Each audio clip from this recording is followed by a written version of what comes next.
On me? On you, dude. Okay. Dave Rubin, Twin Cities Media. I'm sitting here with 13 Arrows. They have a new video coming out. So we thought we'd take a little opportunity down in their recording studio to talk with them about the video. So, guys, the video. I've had a chance to take a look at it, and have to say it's like really awesome. But let's talk about the song. Cool. Well, thanks for having us. So the song is called "Call the Boys," and it's a bit of a rocker. The last track that we came out with for a music video was called "Waiting," and it was a little more of a chill song, and so we wanted to show the other side of the band, which is a little bit more high intensity, and this song serves that purpose. Last time we like to spend a lot of time at the Pearl in Northeast Minneapolis with Zach, and we've, like Mike was saying, we wanted to do something a little bit more high energy. This is one that stuck out to all of us, I think, as something that would be really fun to try and put on some film and just rock out together. So it was just the go-to of the bunch that we recorded at the time. Right. Now, the video itself, the concept behind the video, there's a lot of like really artsy form to it. A little different than I would say some of your previous videos. Where did the concept come from for the video itself? So we work with a friend of ours on our video stuff, Slade Kemet, and he came to the table with us on this project, and we showed him the song and kind of bounced some ideas around, and we do everything in black and white, so that was kind of our go-to. And then we talked about the idea of the song "Call the Boys" is really about spending time with the dudes and letting loose and like getting back to your kind of more young and free days. So the video starts off with us coming together and then just rocking out, and we wanted to think of how could we make it a little more interesting than just the band playing in a room together. So Slade brought the idea to the table to do some individual filming and splice things back and forth and do this kind of natural cut effect to bring some energy and some speed to the video that goes well with the song. So Eddie, this one's going to be for you. With a lot of the solo work, not only in the video, but from the previous tracks that you guys have released, what goes into some of the writing behind those solos? Well, I sit on the couch for about 7 or 8 hours while these guys lay down the foundation. I kind of just sit there and fiddle around for a little bit. The solos that you hear are usually first or second take. We kind of just sit in the control room with a guitar, and we kind of have a couple amps that we can plug into.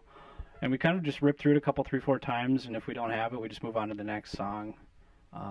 So it's pretty spur of the moment stuff. Nothing is really written out. Right. I mean, it's got to be a gift, because to be able to like listen to a song and then all of a sudden, kind of think of these solos, or have these solos kind of roll through your head. A gift and a curse, I guess, because I think about it all the time when I shouldn't be. Probably obsessively. Right? Yes, yeah, obsession, definitely. Yeah. Yeah. Mm-hmm. So, and kind of same with the drums as well. When you guys actually record, where does the idea for the drum track actually come from? Well, this song, these guys brought to the table a pretty awesome guitar riff and a cool verse, instrumental piece. So I wanted to match that energy. And I remember when I wrote the intro to the song, which is pretty heavy on the toms, we all just kind of looked at each other and were like, yeah, that works, so let's keep that going. So that was a pretty spur of the moment type deal. But this song for me was probably the biggest challenge I've ever had recording wise, just because it's a really fast hi-hat type deal. I mean, these guys saw how anxious I was going into the studio, because I didn't know if I was going to nail it or not, but I just practiced it 3, 4, a couple dozen times or whatever on my own. But usually what we do is I'll usually just play to the click track and then have a guitar in my ear, and we do drums first, so that's pretty much the first thing we do, and then I kind of sit back and relax and let these guys do their thing. So that's kind of what I want to do, is just let them shine and lay down a great foundation for the band. And yeah. Well, I can definitely say it works. Right, there's a lot of gel in there. I mean, you can sense it, you can hear it, and you can feel it in the music. One thing I noticed going to bass, right? You're not playing the fretless bass anymore. So Correct. So why the change? Yeah, so that was something that I went back and forth with for a long time. That fretless, that we'd carried on for the first year or more, was the same bass I've been playing since, 13 or 14 years old.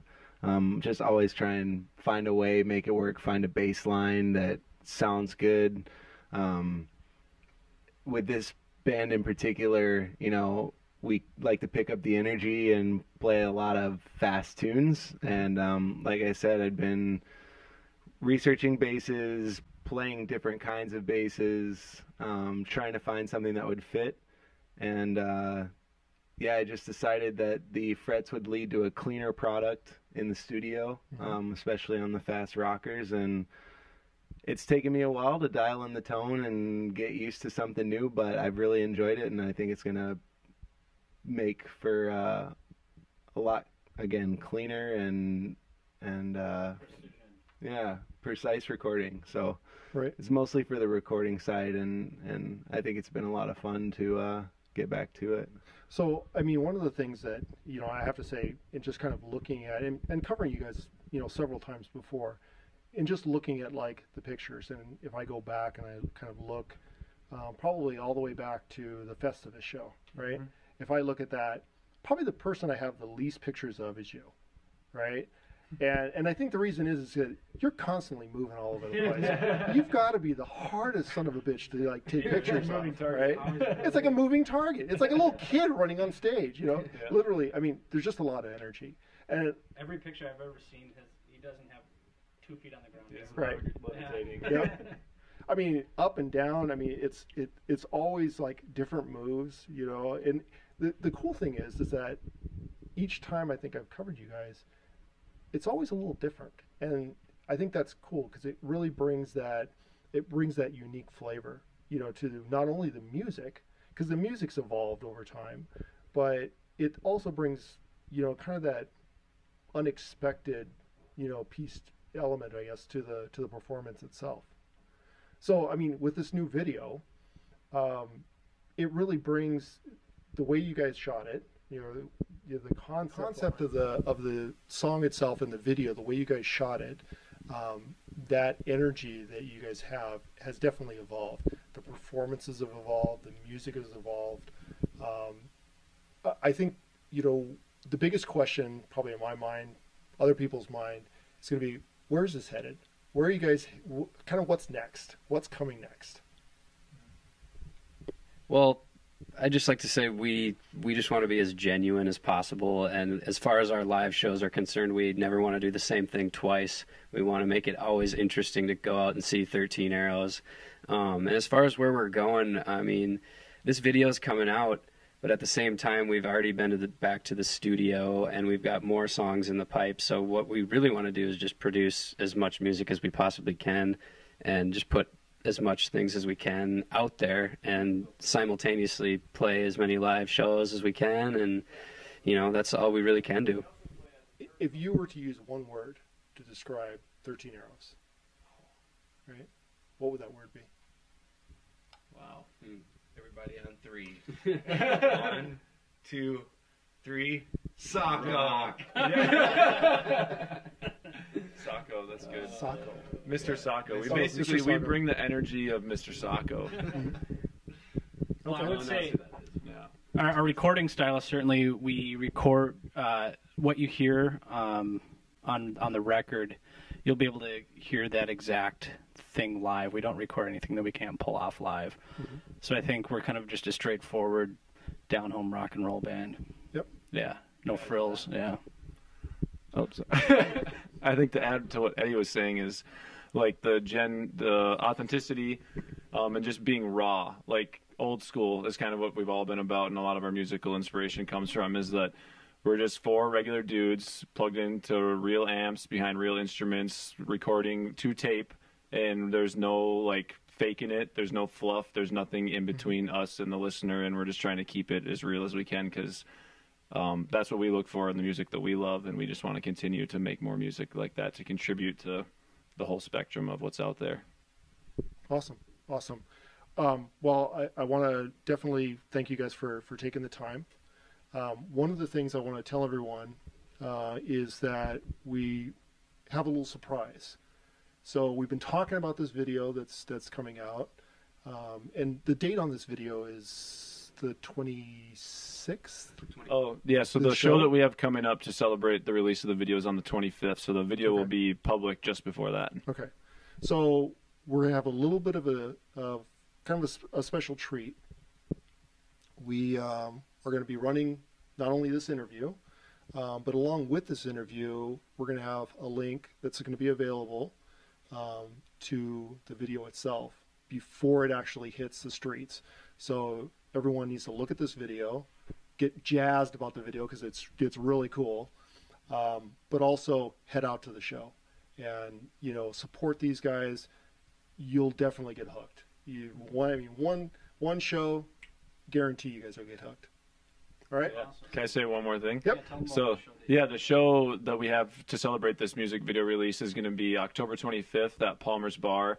We're going to be playing with our friends Faith Boblet and then also our friends Ona, who are on the road and coming through town to celebrate with us. So it's going to be a big night and a lot of fun. Awesome.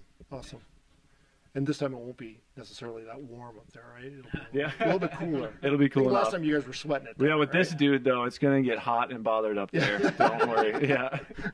It just keeps him confined, right? Yeah. It just, He can't go anywhere. He can't go anywhere. I think that's the show that I have the most pictures of. 'Cause Yeah. he couldn't move, right? All right. Well, thanks again, guys, for taking the time. Thank you. Yep. Thanks. TCM.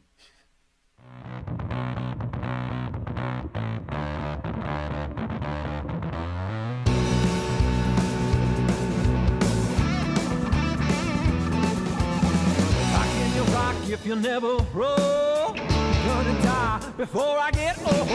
You'll never see me again. I get high when I'm feeling low. Don't mind losing control. I wanna feel it again. Well, how can you rock me if you don't even know how I roll? Don't